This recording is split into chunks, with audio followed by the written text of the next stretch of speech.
Those are good too.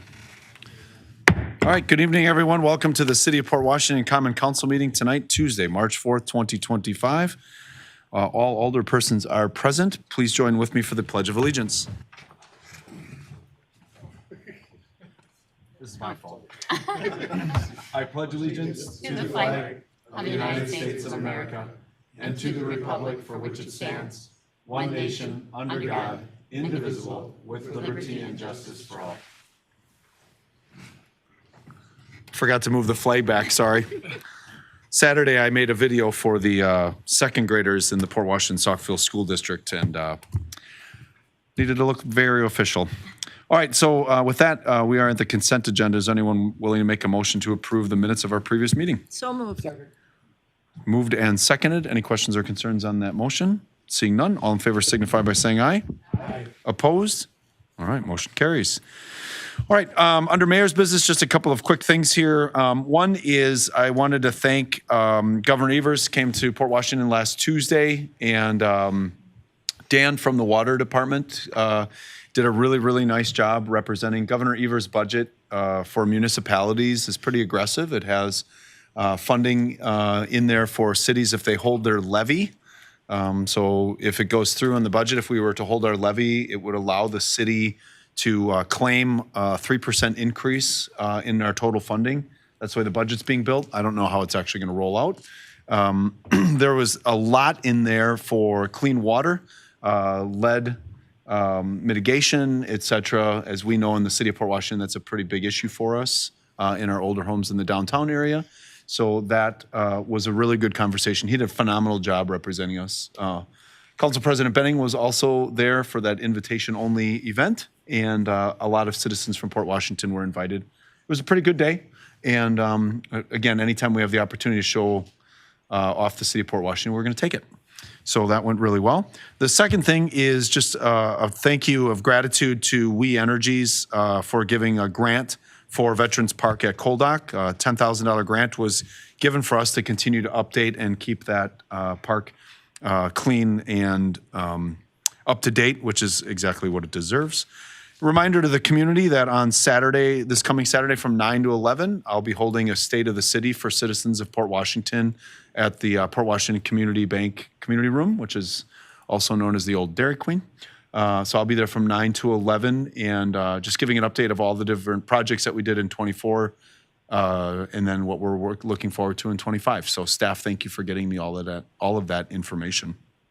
Okay, and with that, then we're going to go into the officer and staff reports, and our city administrator wants to remind us that we are doing a pretty aggressive job of branding ourselves. So we now have a sign on our podium, a new sign out front, and as we move forward into YouTube world, people will know who we are and where we are. So thank you, Melissa, for getting that done.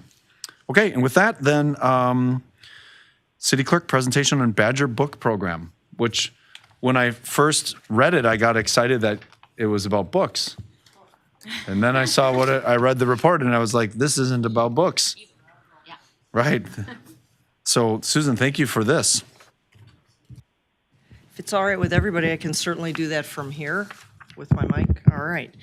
Thinking about being at the podium, every time you turn your head to look at a PowerPoint, you lose the audio because of the microphones. So I appreciate that. So as you know, the council approved the city going to the electronic poll books. Those were purchased last fall and delivered in December to the city. The idea was that we would get this rolled out here in the 2025 election season. The February primary preparation is very short once nomination papers are submitted, so there was not enough time to roll this out in February, but we will be rolling it out in April. Bob, if you can forward that to the next slide, thank you. So this coming April, we will be doing that instead of one location, we will be doing all 3 locations at the same time. This is the second and final election scheduled for this year. The next election series starts in 2026 with February. So we wanted to take advantage of this upcoming election on April 1st, which is the spring full general election. So the Badger Book history, The Wisconsin Election Commission has been looking into the implementation of electronic poll books for quite some time, as you can see, 2017. Initially, they invited a handful of clerks throughout the state to come to Green Bay. When this concept was being first discussed, I was invited to that. So I went to that session. We met with 2 different vendors that had this product, and there were a lot of questions, as clerks always have, about everything in great detail. And fast forward, the Badger books have to be certified by the federal government as well as the state of Wisconsin, just like our election voting equipment. So in 2018, this process was introduced at the municipal level during elections and available in 2019 for purchase as authorized by the Wisconsin Election Commission. Fast forward to 2025, a third of the registered voters in Wisconsin throughout the state are utilizing Badger books. Interesting fact is 40 states and territories actually use electronic poll books. So 335 municipalities are currently on it. As far as in our area, City of Mequon, City of Cedarburg, both have been using them for quite some time. We're onboarding now. The Village of Grafton was just approved. She has already purchased. They'll be delivered, and she'll be deploying them next year. City of West Bend, the villages of Germantown, Jackson, Slinger, and Kewaskum. And the city of Sheboygan just started using them this year at the last election, and we'll have full implementation of it in April. So 32 municipalities have started utilizing Badger books since you initially authorized the city to become part of the program in the fall. So quite a few in the last 5-6 months. So the next slide. Thank you. So the WEC provides the software and support. When I say the WEC, it's the Wisconsin Election Commission. They have an entire division there that supports the Badger Book program. They're the specialists, and they control the software. So that's a security feature that's absolutely necessary. We purchased the hardware from the approved vendor, which was Paragon Development Systems, or PDS. That was, as I said, taken care of last fall with delivery in mid-December. The equipment's managed, stored, and secured by my office and myself, and it will be transferred to polling locations for use at each election, so it is always in a secure state. And just so everyone is aware, the Badger books are an electronic poll book. It's basically a computer program that is run on a system that we deliver and we retain custody of at all times. It replaces the poll books. That's its primary function. And the paper poll books, for all of you that have voted, you will get in your ward line at your polling location. Sometimes your line is long, sometimes it's short, depending upon how many people are at the polls that day at that time. This does replace those and is a system that will speed up this process substantially.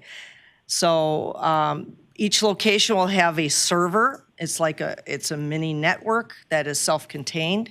And then it will have 2 to 3 to 4 client machines. Again, they are all connected to each other and nothing else. They're not connected to the internet.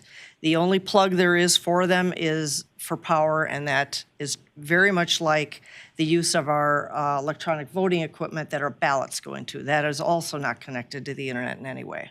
It's just powered through an outlet in the wall. There's a printer at each station. Once a voter is checked in, they will use their driver's license or state ID, which can be scanned. It brings the voter up. They assign their voter number. They go through the steps. The voter will sign a signature pad on the equipment, just like they would have signed the poll book with a pen. There is a voter receipt issued, and that is given to the voter. It has all their information, their ward number, the number voter they are that day, and then they proceed down to what is called a ballot table, where they will receive their ballot for their ward. So the other thing this equipment does, which will speed up the process substantially on a large election, is voter registration. We have election day registration in the state, and it is very time-consuming by hand to complete. It creates long lines on a large election because those individuals also then have to be created in the poll book in a supplemental section. With this new equipment, that's all mainstreamed. Their voter registration will be done on this very same computer system, and then it proceeds directly into issuing them a voter number. And then they will be able to get their ballot and proceed to the voting booth. The one other feature I don't have in here, the absentee ballot processing on Election Day is taken care of at the polling location, and they're all opened, announced. Voter numbers are issued and processed through the equipment. This also will help speed that process up because all of the absentee ballots have a label on it with a barcode that identifies the voter. So they'll be able to be scanned on the equipment. The scanner's built into the screen, and it will bring the voters up one after another and speed up that process quite a bit. Again, this also helps with staffing because you don't need as much staffing and work done ahead of time. So again, can't say this enough, it is a self-contained system. So that's important for the public to understand, for you to understand. It is not connected in any way. It is used for poll books and voter registration only. It's password protected and encrypted. There are tiers of administrative access, and that starts with the Wisconsin Election Commission, goes through my office, and it ends in my office, and then I communicate with the Election Commission the results. So at no time will this equipment ever be out of our supervision, including on Election Day. It will be supervised and controlled at all times by the sworn election inspectors and chief inspectors. This is, as I said, a secured integrated system where it talks to each other from the server to the clients because they're wired together, but no outside source has any access.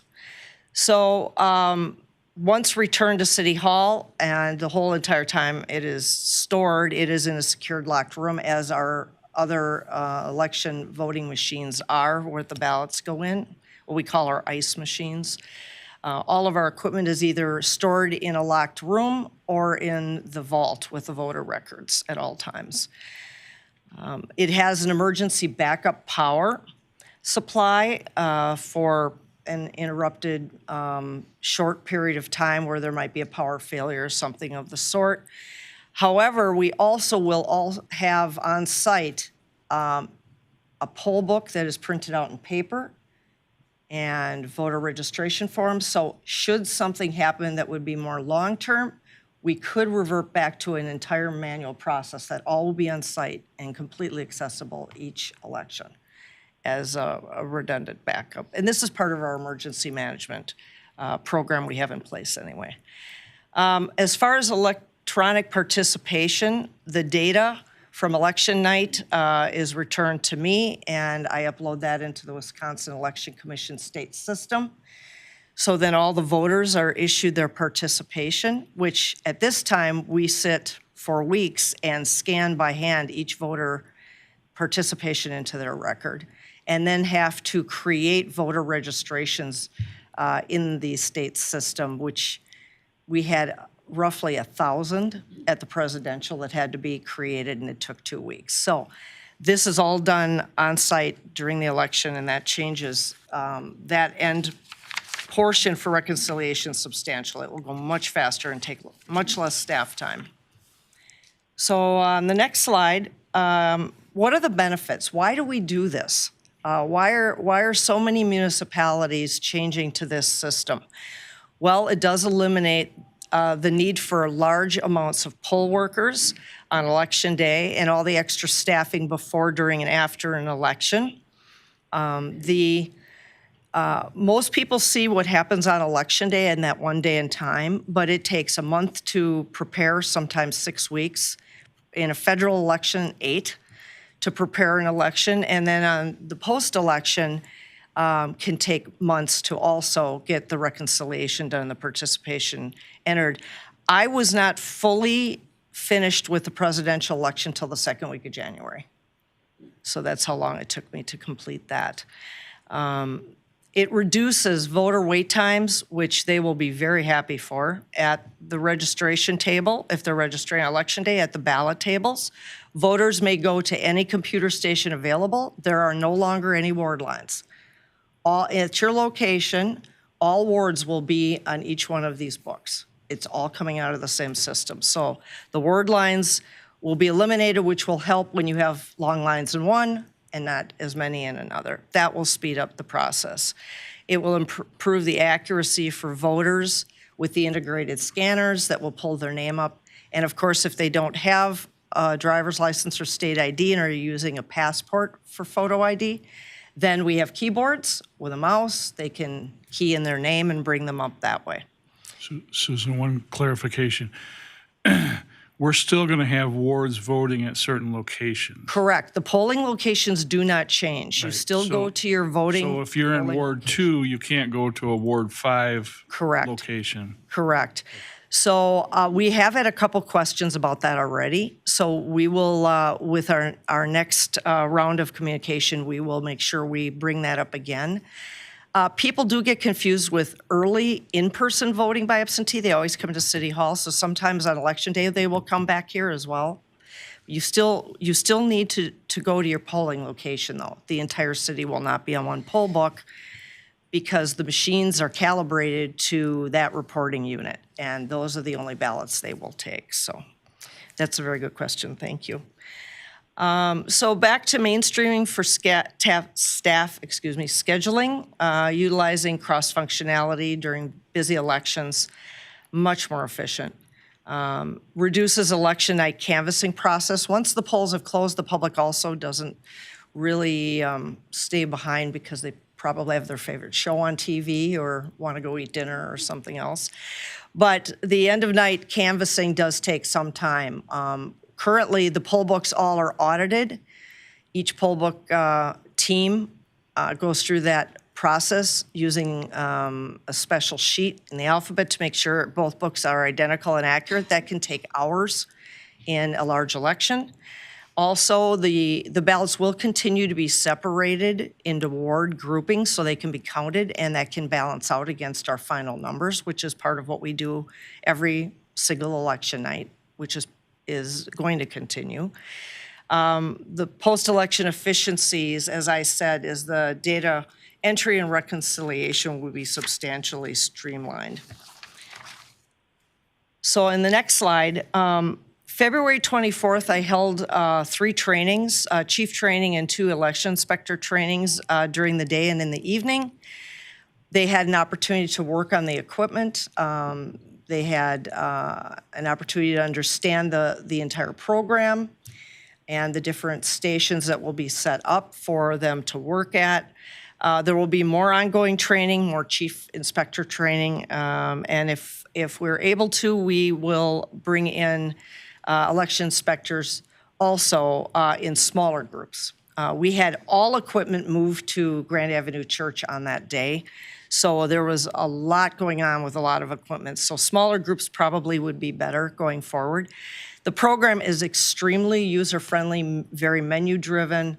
They all pretty much commented on how much they liked that, which will help them with processing on Election Day as well. We're continuing to test the equipment, refine the procedures. I'm building out all new procedures and process because it is very different from what we have done in the past. From our standpoint, not so much the voters. There'll be some changes for them, but not as much as on the staff side. We'll continue to educate the voters on the Badger Book process, the Election Day benefits, and continue to talk about how it is a closed, secured environment that is contained and controlled by the city.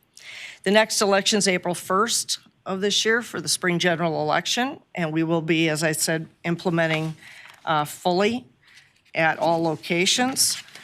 I feel very positive about this. I think that the electors are going to like it.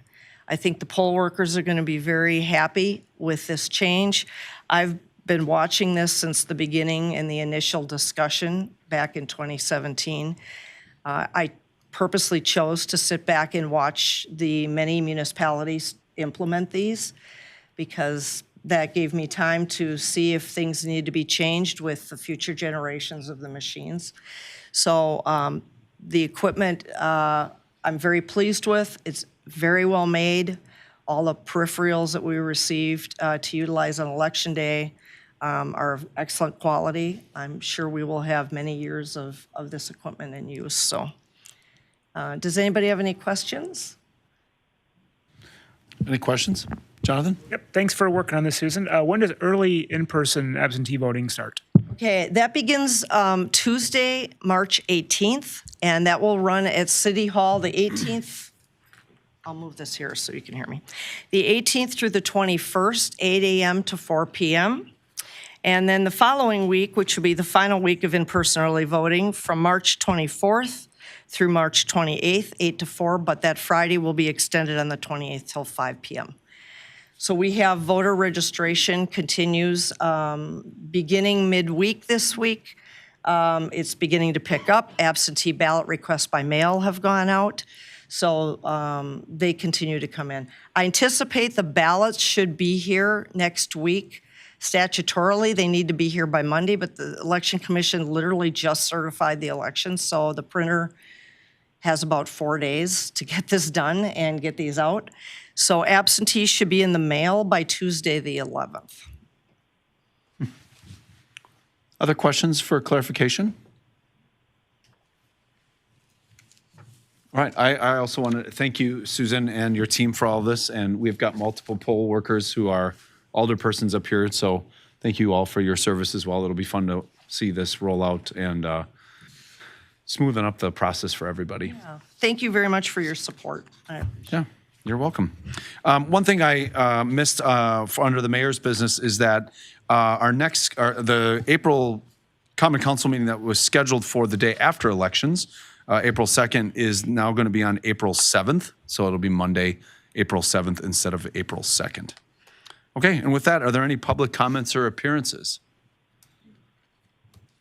Any public comments or appearances? Okay, seeing none, we're going to move into agenda item 8A.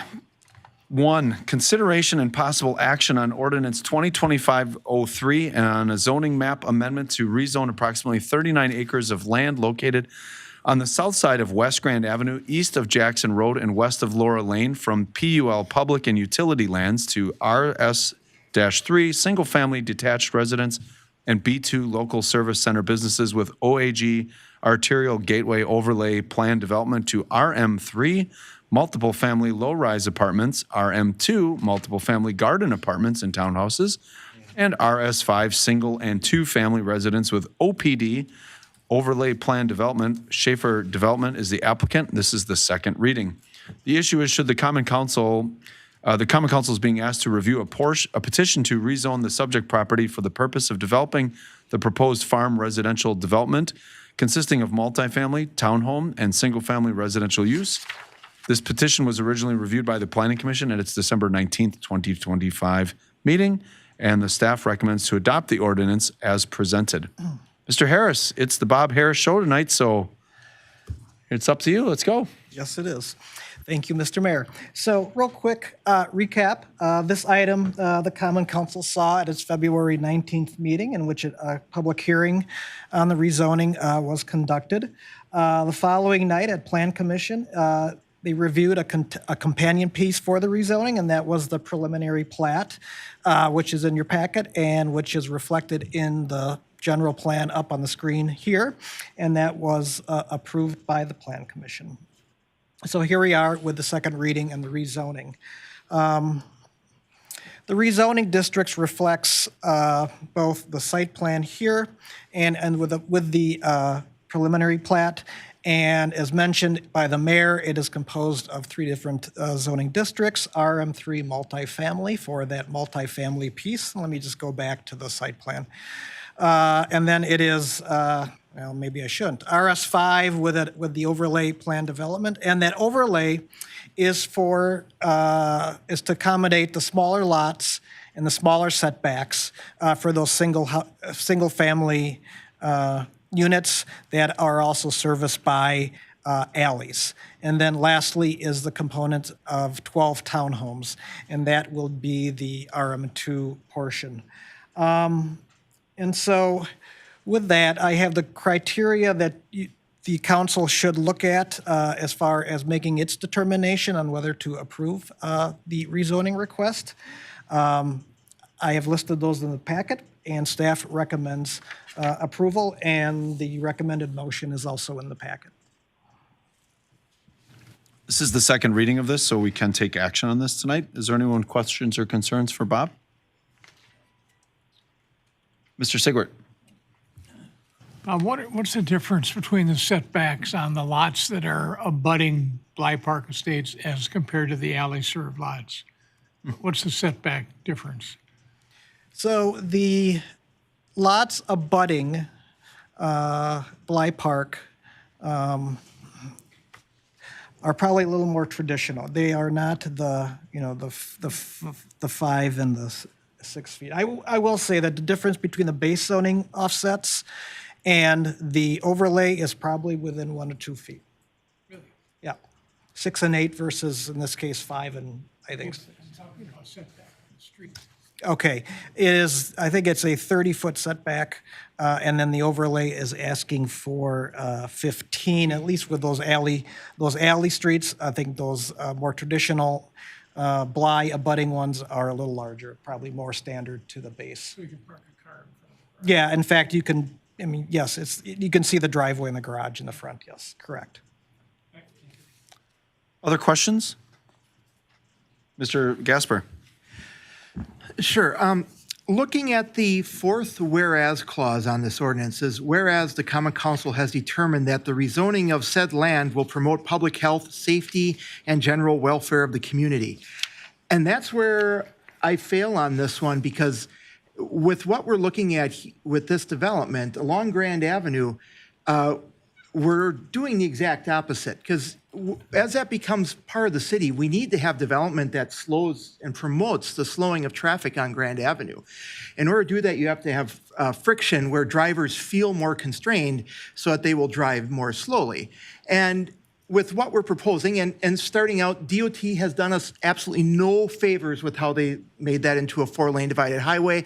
It does not have the traffic to warrant that. It was a waste of money. And it's less safe. But as this develops, we're going to have more people wanting to cross that street. But because there's no feeling of friction, traffic is not going to slow down there. Right now, it's marked at 35, and traffic probably generally goes 40. But if we marked it down to 25, traffic's probably still going to generally go 40, because that's what it feels comfortable to do.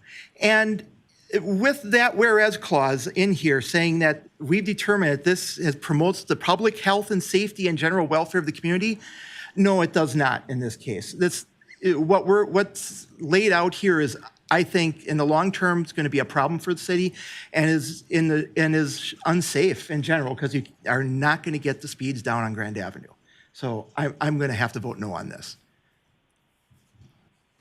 Other questions or comments, Mr. Pleitner? So in answer to that, Alderman Gasper, I remember we had a conversation back in the fall during capital planning, Rob, about the state DOT requiring some sort of traffic mitigation there at that intersection. Can you recall what that was comprised of? I think it was about $120,000, if I recall correctly. I just don't remember what the work itself was. Might have been a turn lane. Oh, okay. Sure. Now I'm with you. Excuse me. Yes. That it will require so there's currently no left-hand turn lane into the subdivision. So yes, it will require the placement of a turn lane, and I'm doing this off of memory, but yeah, it's something like $120,000. Does that sound ballpark? Certainly not that I disagree with you, Mike. There was some other piece of this that the state was requiring us to do as a part of this work. Yeah, that. Oh, hold on a second. I have a question for you, actually, Mr. Gasper, and you can address that as well then. In your expertise, is there anything, because tonight the question is about like all the zoning pieces. Your concern is really about the layout. Is there anything in the layout that can be determined later on, either with landscaping features, other things? Because I've listened to you and I agree with you. You're really looking more for the buildings to be adjacent to the road than a retention pond and a club. And the buildings that are adjacent are east of the intersection, which would not give you that sense that from your, I don't know that the world knows, but this is what you do for a living. So it's very understandable that it's a passion point. So if you want to address that, and then Mr. Partner. Sure. Yeah, in the case like this, yes, I think there should be more stuff built more tightly to Grand Avenue. Some other stuff, if it was completely packed with trees and stuff and close to the road as possible, that can give that feeling too. I have a feeling from the advertising perspective, that's not what they're looking for here. And I do completely understand that for zoning code, that's not necessarily what we should be looking at. I'm just very limited in opportunities on this to bring out the issue. That's why I ask you the landscaping question, yeah. because what else? The developers agreement, we can get pretty aggressive in what we would like to see along this. Right, and there's some, a lot of this goes back to what DOT had done here, and the right-of-ways are set back a lot further than they need to be to start with. And it's, like I said, does not need to be a 4-lane road. Yeah, there is stuff that can be done landscaping-wise. And, it's one of those things, if it feels like a city street, traffic will go slower. For example, we have LL out on this side of town, which I believe is Heritage Road, or Drive, whatever it is. And on that road, it's marked at 35 all the way from north of 33 south to Highway 32. I challenge you to drive that at 35 miles per hour, because if you drive that every day and at some point you're not going to be paying attention and it feels like you should be going at least 50 on it, and you're going to find you're going 50 on it. And that's when you have development like that stays away from the road, no matter what you do, it's always going to feel like a faster road and you're going to drive faster. And in a case sign like this, yeah, if you can get more stuff against it, that would help. On LL, it's shoulders and stuff, so you don't really have an opportunity now to have trees and stuff closer. If you had more vegetative growth and stuff near the road, that definitely would be a safety benefit. I think if you had more buildings and stuff closer, that feels better, but we do have a state law requires a 50-foot setback from the right-of-way, I believe with modifications, it could be down to 42 feet or something, which is completely ridiculous for an urban area, but DOT thinks that every highway should be an interstate freeway, no matter what or where it is.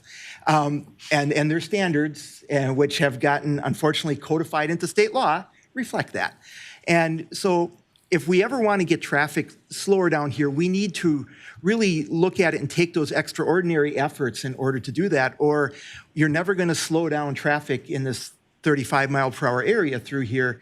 It's going to be forever, 25, or we can mark it 25. It's forever going to be going 40. We have a flashing sign just immediately to the east of this, and a lot of people are still going 35 past Culver's.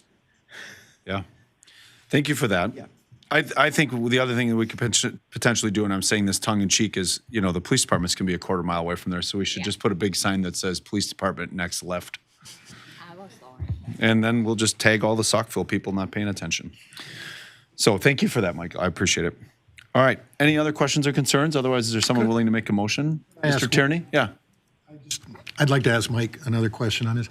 Mike, would this be something where any kind of thing, like I know there are going to be there's some crosswalks out there. Could we do something with lights on the crosswalks, that kind of thing, flashing lights? Would that be have any kind of effect? You can. They're not cheap. Mm-hmm. You can do stuff like that. Some places like Grafton has a hawk beacon downtown, which nobody understands. So that's probably not the best way to go.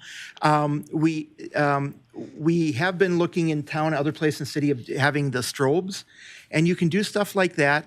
DOT typically would put the giant, big fluorescent yellow crossing signs everywhere, which I'm not sure if people really pay attention to those or not. You can try to make the pavement marking stand out more. That doesn't necessarily do a lot. The best thing is to slow the traffic down. it's one of those things, if you look at car versus pedestrian collisions, at 40 miles per hour, the pedestrian is almost assuredly dead. At 20 miles per hour, the pedestrian will most likely survive. So that 20 miles per hour has a huge difference. And if traffic's going 40, yeah, anyone that gets hit there is in really bad shape. If you get the speed down there below 30, now it's much more survivable. If you're a pedestrian, you get hit by a car. And that's my concern with this. As we bring it into the city, you're going to have more people crossing the street. You're going to have people that don't cross at the crosswalk that are going to go in the middle too, because whatever they want to get to is not right at the crosswalk. So it's getting speeds down is important. And like I said, it's going to be difficult to do here, and we need to be very cognizant of that going forward.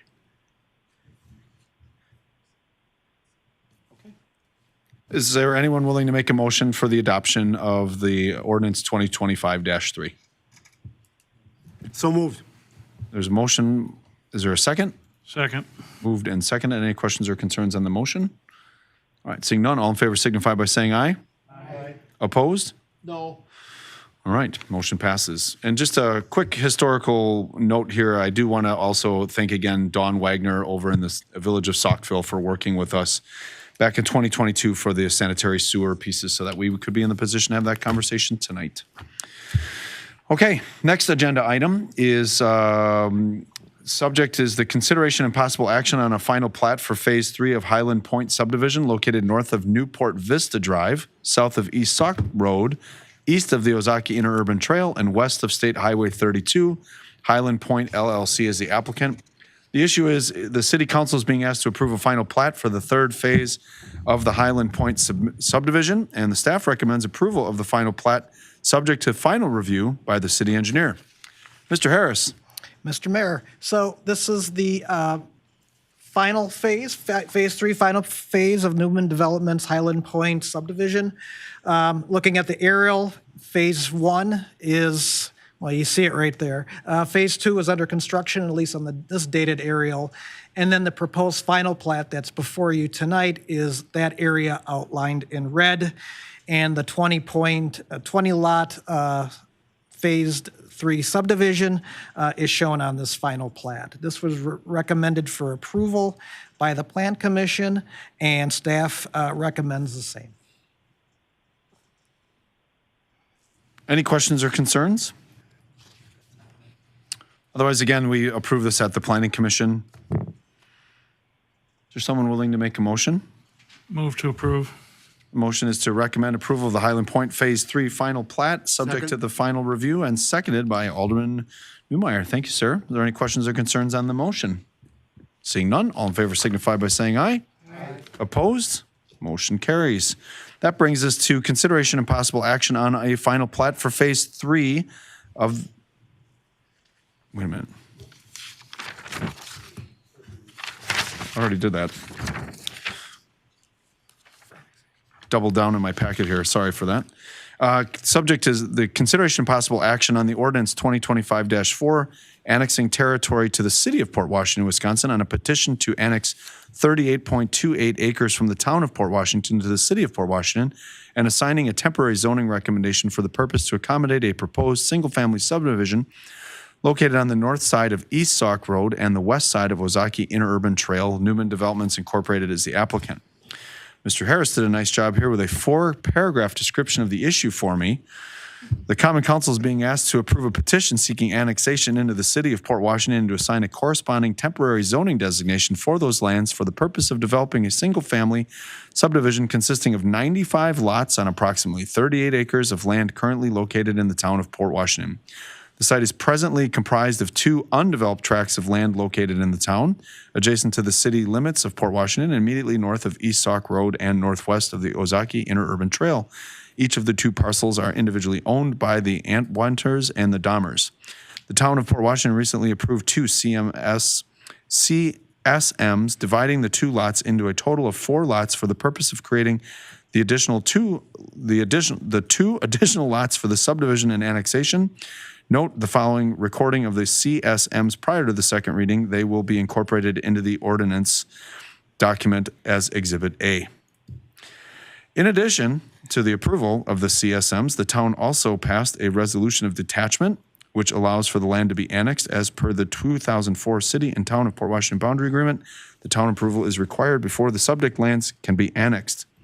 Mr. Harris, if you have anything else to add, now would be the time. There is no recommended motion or action on this as it is a first reading. I do, actually. Apparently I should have added the headline Shocker. of background and discussion Yes. after the issue paragraph.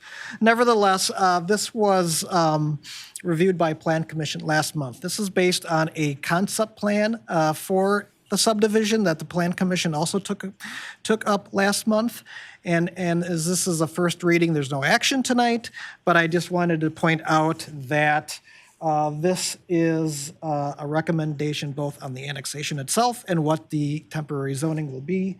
Furthermore, Plan Commission did recommend temporary zoning designation of RS4 single family. That will also, I'm assuming, be its base zoning when we get to a permanent zoning for that. Number three, the State Department of Administration has reviewed this annexation petition, and overall, they have recommended that it does meet the requirements for an approved annexation. Couple real quick items. This also requires an amendment to the city's sanitary sewer map. That is currently under review by Sewer PAC. And then lastly, we will also be accommodating or amending our comprehensive plan. We took that up again at the last month's Plan Commission meeting via resolution. And the required 30-day public hearing notice has already been sent, and the council will see that in March. With that, as a first reading, I have no other thing to add. Any questions or concerns? Mr. Sigwart? Either Roger or Rob, the sanitary sewer downstream handle this? Yes? Thank you. I like how Rob looked at Roger looked at Rob looked at Don. That's fantastic delegation in. I did have another question that someone reached out to me for, and I could not find the overlay map, but what school district will this fall into? Does this stay in the Port Washington Saukville School District, or does this go into Grafton? This will be in the Port Washington Saukville School. It will be, okay. And is this Ward what? This will be Ward 4. Or, okay, We won't need a new district because it's Town of Port. It was Okay. because of the county supervisory district, we had to create Ward 8. okay.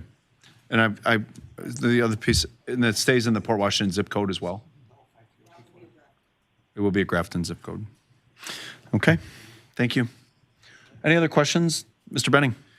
Bob, just curious on Lot 2 in the one CSM and Lot 1 in the other CSM. They're not in scope of the annexation today. Do you anticipate they will be in the future?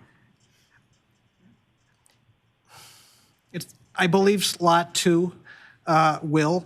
Lot 1 is largely a wetlands.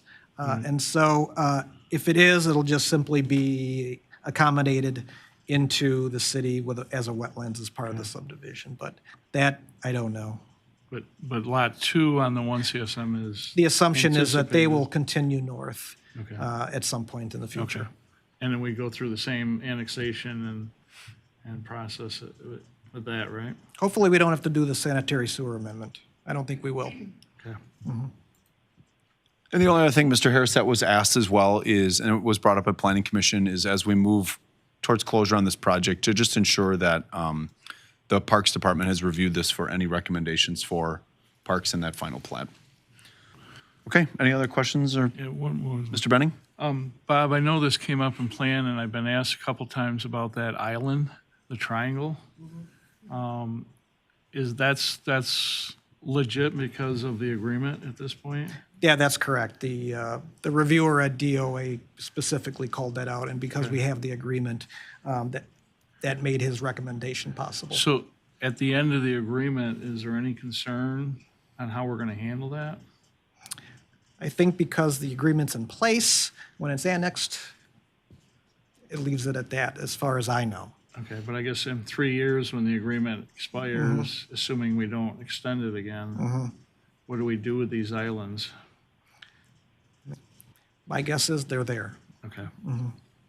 Did you want to address that, Mr. Nugent? Yeah, essentially the islands are there. It's the creation of the islands that is a problem under Wisconsin state law. The boundary agreement allows us to create an island where one doesn't already exist, but at this point, the island will just be there, regardless of kind of what happens moving forward. And then, Bob, I think the other thing, and this may be a Rob question, is ownership of Sauk Road and maintenance of that. Is that going to stay as it is? Because it's not in the greatest of shape and spots along there. Right, so there's three jurisdictions there, I think, 3 and counting. So there has been some discussion over it. I think there's some misunderstanding of who owns what, but the section will own and we'll have to maintain it and at some point, because it's becoming a lot even more complicated than it already was, we'll have to come to some agreement on resurfacing it and splitting the cost, and hopefully the towns will be agreeable to that. Yeah, I mean, I've had calls about the speed of people coming down Sauk Road and coming down the hill from the residents of the apartments and condos because they fly down that hill, even though it is only 35 across there. Well, they'll only go faster if we resurface it, but I know. Mr. Gasper going again. Here we go. Mr. Gasper. Speed bumps. No, nothing about speed. It's just if as East Sauk Road gets brought into the city, we probably want to consider that we also have a North Sauk Road elsewhere in the city. And having a North Sauk Road and an East Sauk Road in completely different areas is potentially very confusing. And we might want to explore, before there's very much on here, an alternate name at some point. are you talking about Sauk Drive and? Yes, that's Okay. Sauk Drive, sorry. Sauk Drive. Yeah, North Sauk Drive, East Sauk Road. Somebody's Amazon package is going to go to the wrong place. That's what Facebook's for. Yes. I'll be happy to rename that street. You guys, what do you want it to be? Jaguar Drive for the middle school? Okay. Any other questions on this? Otherwise, it'd be, again, it's just a first reading on this conversation. There's no action. All right, that takes us into new business then. Consideration and possible action on a grant agreement with the State of Wisconsin Department of Administration for the Flexible Facilities Program for renovations to the W.J. Niederkorn Library. The issue is, should the Common Council approve the grant agreement with the State of Wisconsin Department of Administration for the Flexible Facilities Program for renovations to the W.J. Niederkorn Library? Roger, just want to tell you I appreciate the 35-word sentence. Okay, I'm aiming for 36 next week. Now you set a goal. So this grant opportunity came, I believe it was October, was basically presented to the library. And since we've signed a bunch of paperwork, submitted a bunch of stuff to the state, did some training, that basically jumped all their hurdles to get to this point where on the 21st, they said, here's the grant agreement, can you send it back by the 28th? And we said, the 28th is gonna be a problem. Can we have until tomorrow? So that's why we're here tonight, I guess, is to get this approved and we can get it back to the state and have an official agreement with them. And this is just for the funding, and then the actual work that's a separate issue library board takes care of, being worked through you all for RFP process, approval of facility improvements, et cetera, because that's the city's property, not the library's.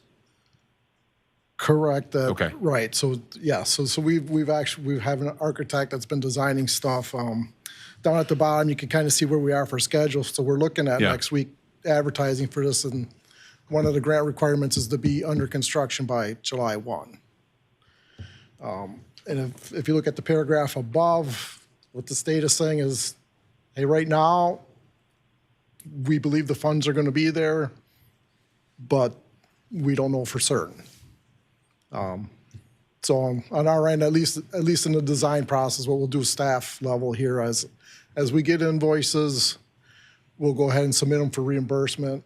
And when we're ready to go to construction, that's the commitment. We'll have to decide, is it practical? Is the money going to be there for construction? We will have to make that decision then. Yeah.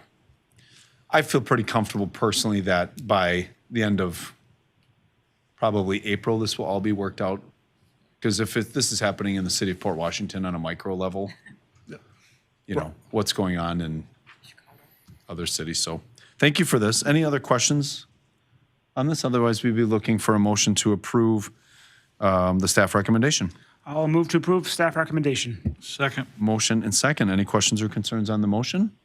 All right, seeing none, all in favor signify by saying aye. Aye. Opposed? Excellent, motion passes. That leads us to the end of the meeting. Is there anyone with any public comments or appearances from the agenda tonight? All right, seeing none, I am looking for a motion to convene in a closed session per Wisconsin State Statute 19.85, Section 1C for the purpose of considering employment, promotion, compensation, and other terms and conditions of employment or performance evaluation data of any public employee over which the governmental body has jurisdiction or exercises responsibility, to wit, the city administrator's performance review. Is there someone willing to make such a motion? So moved. Moved, and Alderman Newmeyer, is there a second? Second. Second, Alderman Postel.